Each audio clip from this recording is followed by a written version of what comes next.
بسم الله الرحمن الرحیم دوستانو سلامونه ونیک هله امید ده چې ټول بخیر یاست. په تیره ویډیو کې موږ تاسو د ټي ټي پی په اړه باندې معلومات ترلاسه کړل. پی وی اس مو هم وپیژند، پاورفل ویډیو سرویسز. ټول هغه زده کوونکي چې د افغان استاد سره درس وایي، د افغان استاد کمپنۍ سره درس وایي یا دوی په فعالیتونو کې داخله کوي، د هغوی ټول لپاره پی وی اس سرویس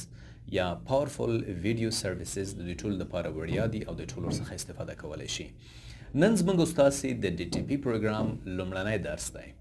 په دې درس کې موږ تاسو ځینې اولنۍ یو اصطلاح ده چې هغه مایکروسافت ده. مایکروسافت موږ تاسو پیژنو. ګوره موږ تاسو اکثره وخت نوم اخلو چې په ډي ټي پی کې موږ تاسو مایکروسافت وینډوز وایو، مایکروسافت افیس وایو. نو ګوري دغه د مایکروسافت لفظ مایکروسافت دا باید موږ تاسو وپیژنو. مایکروسافت په حقیقت کې د سافټویر یو کمپنۍ ده، امریکایي کمپنۍ ده چې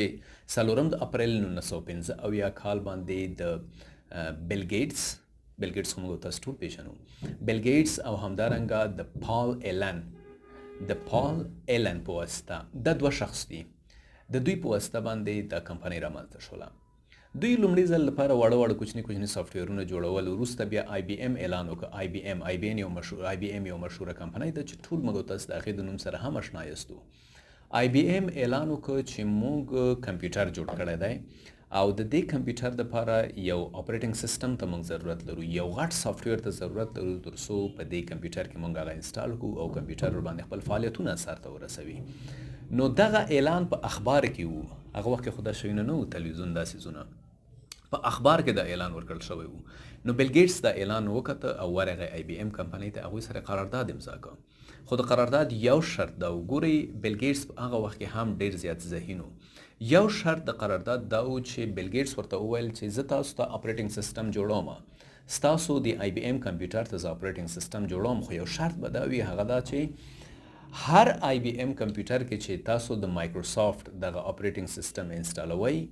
د هغې په مقابل کې به زه تاسو نه پیسې اخلم. یعنی داسې نه امکان نه لري چې یو ځل زه تاسو ته د سافټویر جوړ کړم، د اپریټنګ سیستم جوړ کړم او تاسو ته درکړم،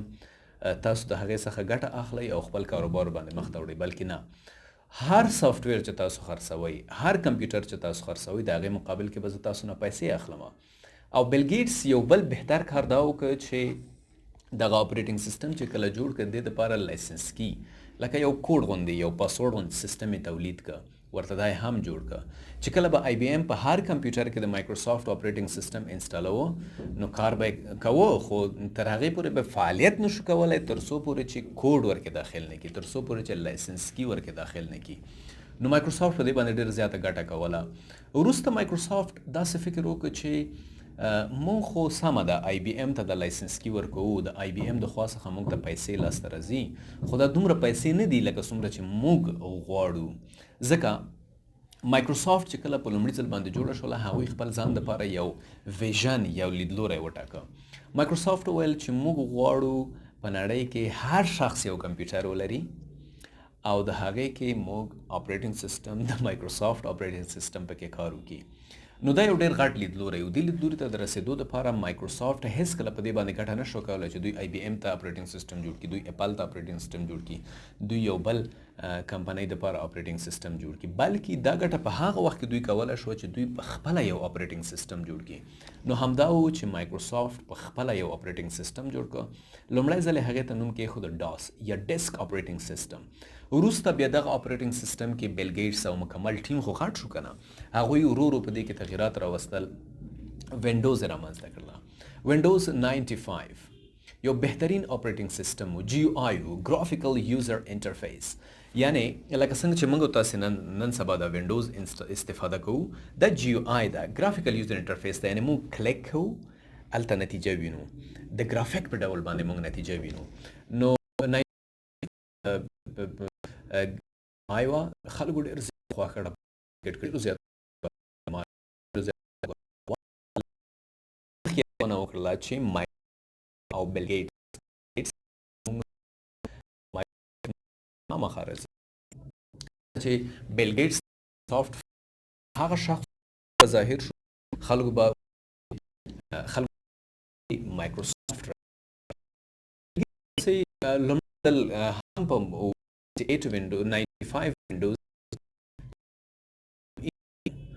اوس هم تاسو جنوین وینډو خلو په بازار کې پوری هغې سره یو کوډ د کوډ به موږ هم خرڅ کوو هغه کوډ به موږ هم اخلو ځکه دا نو په وینډوز باندې هم زیاتې پیسې 95 XP وستا په وستا وینډوز کې مایکروسافټ یو سیکیورټي مشکل درلوده څه مطلب چې وینډوز خپل انسټال کړل په دې ټول په دقیق او په ډول کارو کې دا یو څه ستونزې موجودې وي د 7 سره مایکروسافټ خپل مارکیټ را لاسته راوړ چې بېرته او زیاتره په وینډوز ډېر زیات اوس ستنده په دې کې هم مایکروسافټ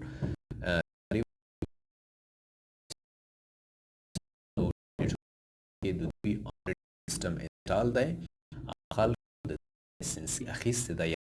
سافټ ته پیسې وینډوز هم مارکیټ کې موجوده ده خو ځینې مشکلات کې موجود دي نو یا ډي ټي پي موږ تاسې د نوی ویډیو سیریز یا سروس چې کوو په دې کې بس موږ درسونه په وینډوز کې اوس نه ریکارډ کوو یو دا د چې وینډوز 11 اوس ستونزې تر اوسه کمپیټیبلیټي مشکلات موجود دي او بل دا چې بهترین خبر چې مایکروسافټ 25 کاله 10 سپورټ ورکوي مشتریان چې وینډوز کمپیوټر کې انسټال کړی وي 25 پورې